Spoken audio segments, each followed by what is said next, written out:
परदेश की ज़िंदगी बड़ी मुश्किल होती है। आज की ये वीडियो एक ऐसे परदेसी की है जिसकी कहानी सुनकर आपके रोंगटे खड़े हो जाएंगे कि 10 साल पहले वो पाकिस्तान से परदेश में यूके गया, रोज़गार की तलाश में, बेहतर मुस्तकबिल के लिए, अपनी बीवी और बच्चों के और अपनी बीवी का जेवर बेचकर। और उसके साथ जब वो 10 साल बाद वापस पाकिस्तान पहुंचा और उसने आकर दरवाज़ा नॉक किया तो आगे उसकी जो बेटी थी उसने दरवाज़ा खोला, तो दरवाज़ा खोलने के बाद जो उसका चेहरा था वो उसका चेहरा नहीं था। जो चेहरा वो छोड़ कर गया था ये वो चेहरा नहीं था।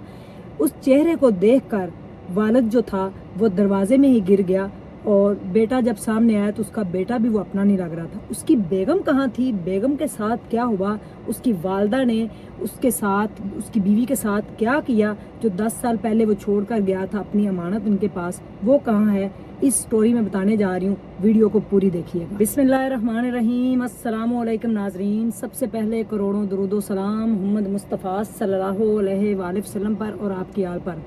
इंतहाई अफसोसनाक वाक़या पेश आया है। यूके में 10 साल गुजारने के बाद जब शोहर जो है वो वापस पाकिस्तान पहुंचा और उसने बगैर बताए जब वो आया घर के अंदर और उसने आकर दरवाज़ा नॉक किया तो अपनी बेटी को, जिसको वो 10 साल पहले छोड़कर गया था, जब उसने अपनी बेटी की हालत देखी तो उसके होश उड़ गए और वहीं पे उसके ऊपर सख्ता तारी हो गया। जब उसे अपनी बीवी के बारे में पता चला तो वो इस कदर सख्ते में आ गया कि उसको होश में आने के लिए 2 से 4 दिन लगे। अपने 2 बच्चों को पाकिस्तान छोड़कर अपनी बीवी का जेवर बेचकर 10 साल पहले वो यूके शिफ्ट हुआ था और उसने कहा था कि मैं बहुत जल्द जो है वो आपको जेवर भी बना दूंगा और हम अच्छा सा घर बनाएंगे। बीवी अपनी 2 बच्चों के साथ और वालिदैन के पास छोड़कर चला गया। जब वहाँ पे पहुंचा और जाकर उसने दिन रात एक करके जो है मजदूरी की और उसके बाद अपनी बेगम के लिए पैसे भी भिजवा दिए कि ये आपने अपना जेवर बनाना है और कुछ पैसे मैं भिजवा रहा हूँ, इसका आपने जो है वो घर अच्छा सा बनाना है। तो उसकी अपनी बेगम से बात होती थी लेकिन बेगम उसकी बताती नहीं थी, क्योंकि जैसे ही वो यूके पहुंचा उसकी वालदा ने पीछे से जुल्म करना शुरू कर दिया अपनी बहू के ऊपर और अपनी पोती और पोते के ऊपर। और अपनी बेटी और जो अपना बेटा था उनको ही सारा पैसा देती थी और अपने पोती पोते और जो बहू थी उनको सिर्फ खाने पीने के लिए थोड़ी बहुत जो ज़रूरियात की चीज़ें थी वही। घर जो है उसने बनाना शुरू कर दिया। 3 साल बाद शोहर ने वापस आने का फैसला किया और उसने कहा कि मैं वापस आना चाह रहा हूँ। तो माँ ने कहा कि नहीं बेटा, अभी घर जो है हम और अच्छा कर लें और प्यारा सा बना लें तो आपकी बीवी बच्चे भी खुश हैं। अपनी बीवी से बात करो, मेरे पास है, वो भी बहुत खुश है, बच्चे भी बहुत खुश है, अच्छे स्कूलों में पढ़ रहे हैं, तो अभी आप ना आओ। तो उसने कहा चलें ठीक है, मैं नहीं आता, मैं आप लोगों को पैसे भिजवा रहा हूँ, आप अच्छा सा घर बना लें और बच्चों को अच्छी तालीम दिलवाएं, मेरी बेगम भी खुश रहे और इनका जेवर भी वापस कर दे। मैं परदेश काट रहा हूँ आप लोगों की खातर और आप लोग जो है वो यहाँ पे खुश रहें, इसीलिए मैं आप लोगों से दूर हूँ। हालांकि मेरा दिल तो नहीं लगता लेकिन फिर भी मैं परदेश अपने बीवी बच्चों और आपकी खातर काट रहा हूँ। माँ ने पीछे से इतने जुल्म करने शुरू कर दिए कि बीवी की इतनी जरूरत नहीं होती थी कि वो अपने शोहर को कभी बताए। 10 साल का अरसा गुजर गया। बीवी की कभी कभार बात होती थी शोहर से, फिर तकरीबन डेली रूटीन पे भी बात आ गई, लेकिन उसने कभी बताने की कोशिश नहीं की कि मेरे साथ कितना जुल्म होता है।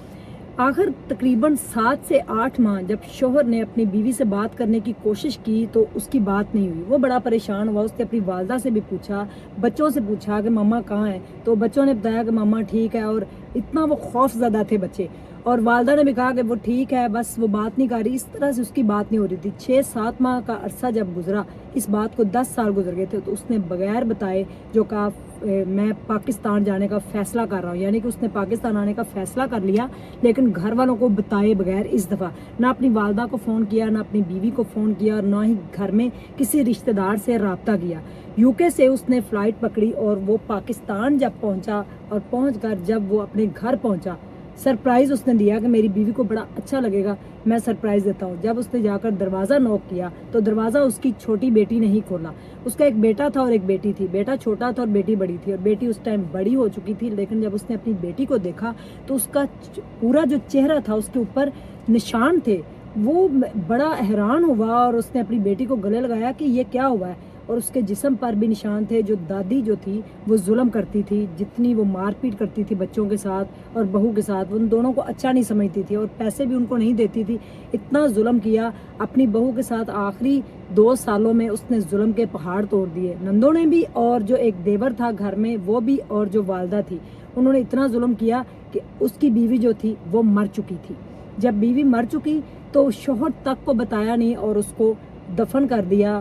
جب شوہر کو اس نے اپنی بیوی کے بارے میں پوچھا تو پتا چلا کہ اس کا تو انتقال ہو گیا ہے 7 مہینے پہلے ہی، جب سے اس کے ساتھ بات نہیں ہوئی تھی. اور حیرت کی بات یہ ہے کہ 7 مہینے پہلے اس کا انتقال ہوا، نہ گھر والوں کو بتایا، بیوی کے گھر والوں کو بھی نہیں پتا، اس کے سسرال والوں کو یعنی کہ جو شوہر تھا، اور نہ ہی اس کے گھر والوں کو پتا ہے. کسی کو بھی کانوں کان خبر نہ ہوئی اور اس کو دفن کر دیا. اتنے ظلم کیے کہ بیوی جو ہے اس کو زخم اتنے دیے کہ زخموں کی تاب نہ لاتے ہوئے وہ اس دنیا سے چل بسی.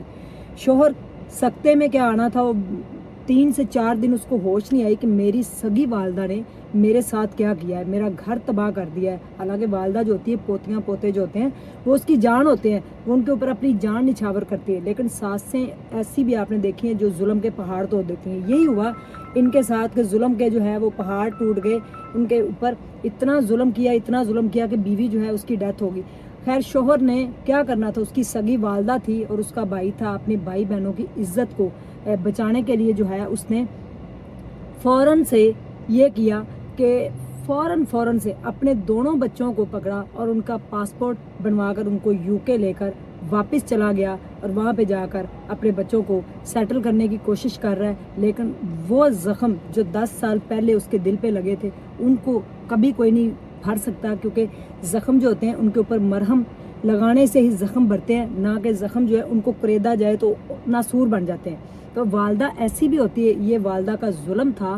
اپنے پوتی پوتے اور جو بہو تھی اس کے اوپر ساس نے جو ظلم ڈھائے کہ بغیر اپنے بیٹے کو بتائے اس کو دفن بھی کر دیا اور اس کو بتایا بھی نہیں. 7 مہینے پہلے وہ فوت ہو چکی تھی اور 10 سال بعد آیا جب پاکستان تو ظلم کے پہاڑ ٹوٹ چکے تھے. پردیس میں رہنے والے لوگ جو ہیں وہ خود کو اپنی جان جو ہے، یہ ویڈیو پردیسیوں کے لیے بھی ہے اور وہ اس بات سے ایگری بھی کریں گے، کیونکہ پردیس میں جو رہتے ہیں وہ اپنی جان کو مشکلوں میں ڈال کر اپنے گھر والوں کے لیے آسانیاں ڈھونڈتے ہیں. کوئی ڈنکی لگا کر جاتا ہے تو کوئی اپنی زمین بیچ کر، کوئی اپنی بھینسیں بیچ کر، کچھ زیورات بیچ کر لوگ باہر جاتے ہیں تاکہ پیچھے جو 8 سے 10 لوگوں کا خاندان ہے وہ خوشی سے زندگی گزار سکے. ایک کی جان جاتی ہے تو چلی جائے. لوگ پردیس میں رہ کر دن رات محنت کر کے پاکستان میں پیسہ بھجواتے ہیں تاکہ ان کے گھر والے جو ہیں عیش کی زندگی گزار سکیں. لیکن یہاں پہ کچھ ایسے گھر بھی ہوتے ہیں جو کہ پیسہ لے کر جب ان کے ہاتھ میں پیسہ آتا ہے تو وہی ظلم کرنا شروع کر دیتے ہیں اور پیسے کی ہوس اور لالچ کے اندر اندھے ہو جاتے ہیں اور اپنے ہی خاندان کو، اپنے ہی گھر والوں کو تباہ کر دیتے ہیں. جزاک اللہ خیر. اگر آپ کے پاس بھی کوئی ایسی سٹوری ہے تو آپ جو ہے وہ مجھ سے کانٹیکٹ کر سکتے ہیں واٹس ایپ کے اوپر. اللہ حافظ.